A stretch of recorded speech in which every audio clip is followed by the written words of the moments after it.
बहुत बहुत स्वागत है बच्चों आप सभी का हिंदी मीडियम के इस नंबर 1 चैनल शुभम क्लास में। जैसा कि आप सभी लोगों ने एक तरफ से कमेंट किया कि सर न्यूमेरिकल शुरू करने से पहले फिजिक्स के महत्वपूर्ण फार्मूले आप बता दीजिए, तो चलिए आज के इस सेशन में बेटा मैं आपके फिजिक्स के इस चैप्टर के जितने भी इंपॉर्टेंट फार्मूले हैं या जिन फार्मूलों पर आपके क्वेश्चन एग्जाम में पूछे जाते हैं उन सभी फार्मूलों को आज के इस सेशन में एक साथ डिस्कस करने वाला हूं। और बेटा आज का ये सेशन बहुत इंपॉर्टेंट होने वाला है, तो एक बार भाई सभी लोग वीडियो को लाइक और सेशन को शेयर कर दीजिए। और हाँ, जितने भी बच्चे बेटा अभी तक चैनल को सब्सक्राइब नहीं किए बेटा चैनल सब्सक्राइब करके बेल आइकन का बटन दबा लीजिए, जिससे इस तरीके की हर एक वीडियो का नोटिफिकेशन आप सभी को मिलता रहे।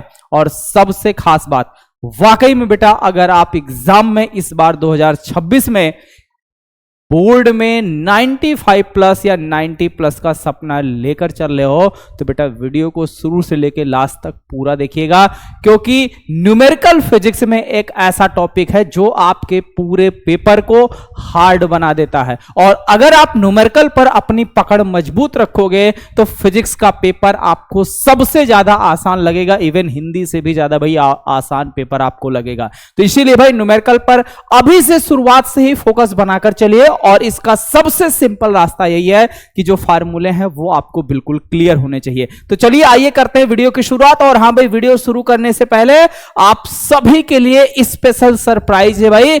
20 जून को अब तक का सबसे बड़ा धमाका आपको मिलने वाला है, तो सभी बच्चे भाई एक बार वीडियो को लाइक और सेशन को शेयर जरूर करते चलिएगा, ठीक है। और चैनल सब्सक्राइब कर लेना, क्योंकि इस साल 2026 का सबसे बड़ा धमाका आपको 20 जून को मिलने वाला, ठीक है। तो तैयार हो सभी लोग? एक बार जल्दी से कमेंट कर दो कि यस सर हम तैयार हैं 20 जून के लिए। चलिए आइए बात करते हैं बेटा आपके इस चैप्टर के फार्मूले की। तो सबसे पहले फार्मूले की अगर हम बात करें तो सबसे पहले भैया आपका विद्युत धारा की बात आती है, ठीक है। धारा का फार्मूला आप सभी जानते हैं। सबसे पहले अगर मैं बात करूं तो विद्युत धारा की बात आती है, विद्युत धारा। और विद्युत धारा I बराबर क्या होता है?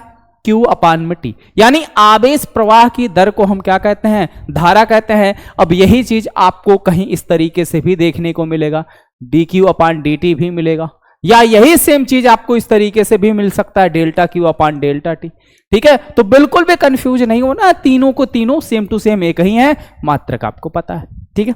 उसके बाद आती है बेटा धारा घनत्व। इसके बाद बात आती है भाई धारा घनत्व की, धारा घनत्व की। तो धारा घनत्व को हम लिखते हैं बेटा J से। J इक्वल टू क्या होता है अपना? J इक्वल टू होता है I अपान में A। J इक्वल टू क्या होता है? I अपान में A, ठीक। और अनुगमन वेग तथा धारा में एक संबंध होता है। अनुगमन वेग और धारा में, धारा I बराबर अनुगमन वेग के पदों में जो धारा होती है NEA VD होती है, NEA VD होती है, ये अनुगमन वेग के पदों में। अब यहां से अगर आपको रिलेशन निकालना है तो देखो क्या करना है, J बराबर I बटे A, यानी अब इसमें से A भाग कर दो। I की वैल्यू हो गई NEA VD और नीचे A से भाग कर दो तो A से A कैंसिल हो गया, तो हमें क्या मिल गया? NEVD, यानी धारा घनत्व J बराबर क्या हो गया? NEVD। धारा घनत्व J बराबर क्या हो गया? NEVD। और यहां से अगर आपसे अनुगमन वेग यानी VD की वैल्यू पूछ ली जाए तो क्या हो जाएगा? VD के अलावा जितनी भी चीजें, VD के अलावा जितनी भी चीजें हैं, तो VD के अलावा है क्या? NE, तो NE यहां गुणे में इधर आएगा भाग में, तो J अपान NE, J अपान NE। क्लियर है? आगे बात समझ में? तो एक एक चीजें बेटा, एक एक फार्मूला, एक एक सारी चीजें ऐसे निकल के आती है। मेन फार्मूला आप याद रखिए, मेन से सारी सब कुछ आप आराम से निकाल लेंगे, ठीक है। मेन क्या है? ये धारा का मेन फार्मूला है, ये आपका अनुगमन वेग के आधार पर, ठीक है। और इसी को संबंध भी बोला जाता है, ठीक है। उसी तरीके से भाई अगर फिर से यहां बात अगर करें अनुगमन वेग और विभवांतर में संबंध, यानी अनुगमन वेग और विभवांतर के पदों में अगर कहीं कोई क्वेश्चन एग्जाम में आता है जिसमें अनुगमन वेग दिया हो, विभवांतर दिया हो या वैद्युत क्षेत्र दिया हो, तब आप ऐसी कंडीशन में इस फार्मूले का इस्तेमाल करेंगे। VD इक्वल टू क्या हो जाएगा? VE टाउ अपान ML, जहां B क्या है?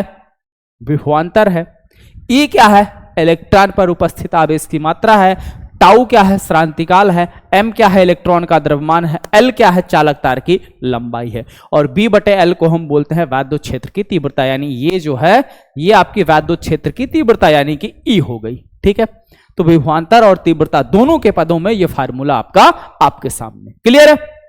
उसके बाद अगर आवेश वाहकों की गतिशीलता पूछी जाए तो आवेश वाहक की गतिशीलता को हम म्यू से लिखते हैं, और म्यू बराबर होता है अनुगमन वेग Vd बटे वैद्युत क्षेत्र की तीव्रता, यानी यहां होगा भाई Vd, क्या होगा Vd होगा। ठीक है, Vd मतलब अनुगमन वेग और वैद्युत क्षेत्र की तीव्रता का जो अनुपात है ये आपका क्या कहलाता है भाई, आवेश वाहक की गतिशीलता कहलाता है।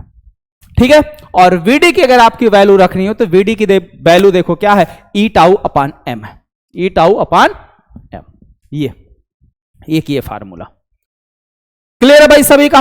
ओके, देखिए क्योंकि Vd इक्वल टू क्या है, ई टाउ अपान एम, तो भाई इस ई से ये ई कट जाएगा तो आएगा अपना ई। चलो मैं रख के दिखा देता हूं, तो Vd की जगह क्या रखोगे, ई टाउ अपान में एम, और यहां इनटू ई है, इस ई से ये ई कैंसिल हो गया, आया क्या ई टाउ अपान एम, तो ई टाउ अपान एम, एक ये फार्मूला हो गया आवेश वाहक की गतिशीलता का। क्लियर है, तो भाई जब तक आपके फार्मूले बेटा क्लियर नहीं होंगे तब तक आपको न्यूमेरिकल में दिक्कत या न्यूमेरिकल में परेशानी होगी। फार्मूले क्लियर है तो न्यूमेरिकल में कहीं भी कोई परेशानी नहीं होगी। ठीक है, इसीलिए कह रहे हैं भाई ध्यान से, ज्यादा समय आपका नहीं लेंगे भाई, मुश्किल से 10 से 15 मिनट अगर आप ये 10-15 मिनट अच्छे से 100% फोकस के साथ दे दिए, अच्छे से इस चीजों को समझ लिए, तो इस चैप्टर के जितने न्यूमेरिकल आप आसानी से सॉल्व कर लोगे। ठीक है, नेक्स्ट ओम के नियम की अगर बात की जाए तो ओम का नियम क्या कहता है भाई, विभवांतर और धारा का जो अनुपात है सदैव एक कांस्टेंट होता है, यही तो एक ओम का नियम है। और ये जो कांस्टेंट होता है ये कांस्टेंट चालक का प्रतिरोध यानी कि आर होता है। क्या होता है, चालक का प्रतिरोध यानी कि आर कहलाता है। क्लियर है, चलिए नेक्स्ट, विशिष्ट प्रतिरोध रो इक्वल टू क्या फार्मूला होता है, रो इक्वल टू होता है R A upon L. Rho equal to क्या होता है, आर ए बाई एल। ठीक है, जहां आर क्या है, चालक का प्रतिरोध है, जिसका विशिष्ट प्रतिरोध पूछा जाएगा। देखिए चालक का प्रतिरोध और विशिष्ट प्रतिरोध दोनों में अंतर है, दोनों अलग अलग हैं, दोनों अलग अलग है। तो चालक का, किसी भी चालक का उस पदार्थ से बनाए गए जितने भी तार हैं उन सभी तारों का विशिष्ट प्रतिरोध सेम होगा, लेकिन उसको अलग अलग लंबाई के टुकड़ों में काटोगे तो उसका नॉर्मल प्रतिरोध जो है वो अलग अलग होगा। ठीक है, तो जहां आर क्या है, नॉर्मल प्रतिरोध है आपका, ए क्या है, चालक की मोटाई, एल क्या है, चालक की लंबाई। यानी अगर हमें तार का नॉर्मल प्रतिरोध, चालक की मोटाई और लंबाई दी है तो उस तार का हम विशिष्ट प्रतिरोध यानी कि रो आराम से निकाल सकते हैं। और इसका जो मात्रक होता है वो क्या होता है, ओम मीटर होता है। क्या होता है, ओम मीटर। ठीक है, उसके बाद बात करें अगर विशिष्ट चालकता की, तो विशिष्ट चालकता सिग्मा इक्वल टू होता है 1 अपान रो, यानी विशिष्ट प्रतिरोध के व्युत्क्रम को, विशिष्ट प्रतिरोध के व्युत्क्रम को, जो विशिष्ट प्रतिरोध रो है इसके उल्टे को, यानी इसमें हम क्या करें, 1 अपान कर दें। क्या करें, अगर विशिष्ट प्रतिरोध आपका 5 आता है तो 1/5 कर दो, वो हो गई आपकी क्या, विशिष्ट चालकता। क्लियर है, चलिए नेक्स्ट, किसी भी परिपथ में व्यय वैद्युत ऊर्जा, तो व्यय वैद्युत ऊर्जा के लिए बेटा ये 3 फार्मूले याद होगा, हमने आपको बताए थे। पहला फार्मूला क्या था, V I into T, V I T. ठीक है, उसके बाद ये v इंटू क्यू है, क्यू नीचे हो गया वी क्यू, क्योंकि क्यू बराबर होता है भाई आई इंटू टी। क्यू बराबर क्या होता है, आई इंटू टी। तो भाई देखिए 4 बन गए, पहला w बराबर v इंटू क्यू, दूसरा वी आई टी, तीसरा आई स्क्वायर आर टी, और चौथा है वी स्क्वायर अपन टी। इसी तरीके से अगर हम शक्ति की बात करें तो सब में टी से भाग कर दो, तो शक्ति पावर इक्वल टू क्या होता है, डब्ल्यू अपान टी। तो डब्ल्यू अपान टी करोगे, जहां जहां टी है सब में टी से भाग कर दो, वो आपका आ गया। देखिए डब्ल्यू अपान टी, तो इसमें बी आई टी है तो टी से भाग करोगे तो वी आई बचेगा। आई स्क्वायर आर टी है, टी से भाग करोगे आई स्क्वायर आर बचेगा। V square upon R into T है, टी से भाग करोगे सिर्फ बी स्क्वायर अपान आर बचेगा। और ये शक्ति है, शक्ति का मात्रक क्या होता है बेटा, वाट होता है। इसी तरीके से अगर बात करें श्रेणी क्रम में प्रतिरोधों का तुल्य प्रतिरोध, तो मैंने आपको बताया है कि श्रेणी क्रम में जितने भी प्रतिरोध लगे होते हैं सभी को डायरेक्ट जोड़ लो, वो उसका तुल्य प्रतिरोध हो गया। और समांतर क्रम में क्या होता है कि सभी प्रतिरोधों के तुल्य प्रतिरोध का जो व्युत्क्रम है वो अलग अलग प्रतिरोधों के व्युत्क्रम के बराबर है। जैसे मान लो 3 प्रतिरोध है, एक का मान 2 ओम है, दूसरा 3 ओम है, फिर तीसरा जो है आपका 4 ओम है, तो 1/4, 1/2, 1/3, 1/4, इसको जोड़ो और फिर इसको सीधा कर दो, जो आएगा वो आपका तुल्य प्रतिरोध हो जाएगा। क्लियर है भाई, आगे बात समझ में। तो तुल्य प्रतिरोध ये है समांतर क्रम वाला। ओके, इसी तरीके से भाई सेल के विद्युत वाहक बल और सेल के आंतरिक प्रतिरोध स्मॉल आर में क्या संबंध है, तो E इक्वल टू क्या होता है, V plus I R. E equal to क्या होता है, V प्लस आई आर। यहां से पक्षांतर करके अगर R की वैल्यू निकालोगे तो R इक्वल टू क्या हो जाएगा, E upon B minus 1 into R, जहां स्मॉल आर क्या है, आंतरिक प्रतिरोध, सेल का आंतरिक प्रतिरोध स्मॉल आर। ठीक है, क्लियर है। चलिए नेक्स्ट आगे बढ़े भाई।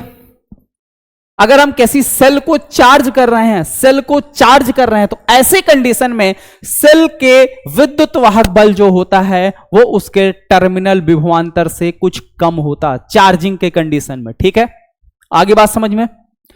या आप कह सकते हैं सेल का जो टर्मिनल विभवांतर होता है वो सेल के विद्युत वाहक बल से क्या होता है भाई, कम होता है। ठीक है, तो V इक्वल टू क्या हो जाएगा, E प्लस आई आर। और ऐसी कंडीशन में जब हम किसी भी सेल का विद्युत वाहक बल E है और आंतरिक प्रतिरोध R है और N सेलों के साथ उसे संयोजन में जोड़ दें, तब उसका, फिलहाल बेटा ये संयोजन वाला हमें नहीं पढ़ना है, तो ये संयोजन वाली बात जाने दीजिए। ठीक है, क्योंकि सेलों के संयोजन की जो अगर बात है तो सेलों का संयोजन हमारे सिलेबस में नहीं है। ठीक है, आगे बात समझ में। चलिए नेक्स्ट, दो सेलों के विद्युत वाहक बल की अगर तुलना की जाए तो क्या होगा, तो दो सेलों के विद्युत वाहक बल की अगर तुलना करनी है, दो सेल दिए गए हैं E1 अपान E2, यानी एक सेल का विद्युत वाहक बल E1 है, दूसरे का E2 है, और अगर उनकी लंबाई अलग अलग दे रखी है तो L1 अपान L2 हो जाएगा। सिंपल सी बात है, क्लियर है। और अगर किसी सेल का आंतरिक प्रतिरोध ज्ञात करना है तो हमने आपको आंतरिक प्रतिरोध का फार्मूला ऑलरेडी बता दिया है, क्लियर है।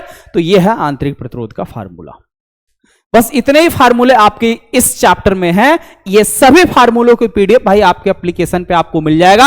और सबसे इंपॉर्टेंट बात बेटा, जितने भी बच्चे बेटा अभी तक शुभम क्लासेस के इस टॉप 100 बैच के साथ नहीं जुड़े हैं, जरूर से जरूर आप सभी लोग बैच के साथ जुड़ जाइए, क्योंकि देखिए इस बार 2025 में शुभम क्लासेस ने स्टेट रैंक 1 दिया, 2024 में भी स्टेट रैंक, ये रैंक 2 है भाई। ये देखिए 2024 में स्टेट रैंक 1 शुभम वर्मा।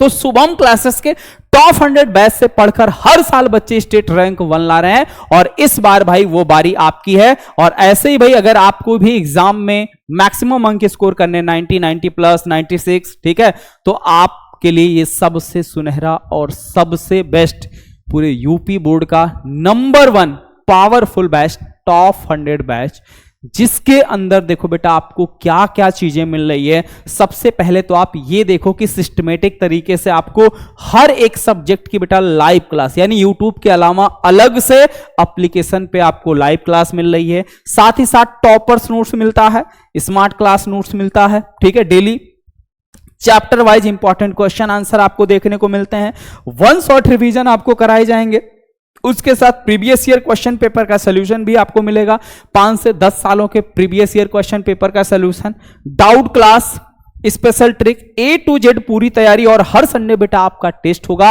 और इस बैच की प्राइस अभी मात्र 1799 रुपए भाई, स्पेशल ऑफर चल रहा है, ठीक है, ऑफर है आप सभी के लिए। तो जिस ऑफर के तहत इसकी फीस अभी मात्र 1799 रुपए, कितनी है, 1799 रुपए है। लेकिन इसमें भी अगर आपको एक्स्ट्रा डिस्काउंट चाहिए तो आप सभी लोग ये कूपन कोड यूज कर सकते हो, संजीव सर, ठीक है, ये आपका कूपन कोड है संजीव सर। इस कूपन कोड को जैसे ही बेटा आप यूज करोगे आपको मैक्सिमम डिस्काउंट मिल जाएगा, ठीक है, यानी आपकी फीस जितनी है 1799 रुपए, इसमें भी आपको छूट मिल जाएगी, आपकी फीस और कम हो जाएगी, ठीक है, आ रही बात समझ में। तो इसलिए, क्योंकि मैंने देखा था कल एप्लीकेशन पे बहुत सारे बच्चे कह रहे थे कि सर हमने 1999 रुपए पे किए या हमने 1800 में बैच ज्वाइन किया। तो बेटा अगर आप कूपन कोड नहीं यूज करोगे, डायरेक्ट पे कर दोगे, तो आपकी फीस इतनी ही लगेगी। लेकिन अगर आप कूपन कोड यूज कर लोगे तो आपकी फीस इससे भी कम हो जाएगी, यानी 1799 आपको दिखाई दे रही है, इससे भी आपकी फीस कम हो जाएगी, ठीक है। तो जरूर से जरूर भाई जो भी ऑफर है, जो भी मौका मिल रहा है, इस ऑफर का आप सभी लोग लाभ उठाइए और ज्यादा से ज्यादा संख्या में भाई एप्लीकेशन से जुड़िए। एप्लीकेशन से जुड़ना कैसे बेटा, मोबाइल के प्ले स्टोर पर डाउनलोड करो शुभम क्लासेस ऐप, ठीक है, मोबाइल नंबर लॉगिन करो, रजिस्टर करो, ओपन करो, ओपन करके आप आराम से बैच में जुड़ सकते हैं, ठीक है। वहीं पे बाय नाउ वाले ऑप्शन पे आओगे ना, ऊपर देखोगे कूपन कोड का ऑप्शन रहेगा, तो वहां से आप जुड़ सकते हो। और ये है भाई आपके क्यूआर, अगर आपको कोई दिक्कत आता है तो इस क्यूआर पे भी आप पेमेंट कर सकते हैं। और ये व्हाट्सएप ग्रुप, टेलीग्राम ग्रुप और इंस्टाग्राम आईडी, ये तीनों आप सभी के लिए, ठीक है, बिल्कुल फ्री है, लिंक डिस्क्रिप्शन बॉक्स में है, तो इस बैच से भी जरूर जुड़ जाइए, ठीक है भाई। तो चलिए आज के लिए इतना है, थैंक यू। और हाँ, नेक्स्ट सेशन में आप सभी बच्चे इन फार्मूलों को अच्छे से पढ़कर आइएगा, क्योंकि अगले सेशन में इस चैप्टर के भाई न्यूमेरिकल को हम लोग तहस नहस करने वाले हैं। तो इस चैप्टर के जितने भी इंपॉर्टेंट न्यूमेरिकल हैं उसको हम लोग सॉल्व करने वाले हैं नेक्स्ट सेशन में। इसीलिए सबसे पहले मैंने आपको न्यूमेरिकल लगाने के लिए फार्मूला समझाया, और फार्मूले के ये पीडीएफ आपको एप्लीकेशन पे मिल जाएगी, ठीक है। तो कैसी लगी भाई आज की ये क्लास, कमेंट सेक्शन में जरूर कमेंट करके बताइएगा। और क्या आप सभी 20 जून के लिए तैयार हैं? जरूर भाई अपने अपने दोस्तों को भी बता दीजिएगा कि शुभम क्लासेस पे 20 जून को इस साल 2026 का सबसे बड़ा धमाका मिलने वाला है। तो बिल्कुल रेडी रहिएगा भैया, चाहे आंधी आए, तूफान आए, कुछ भी आए, लेकिन आपको लाइव जरूर आना है। Okay, thank you.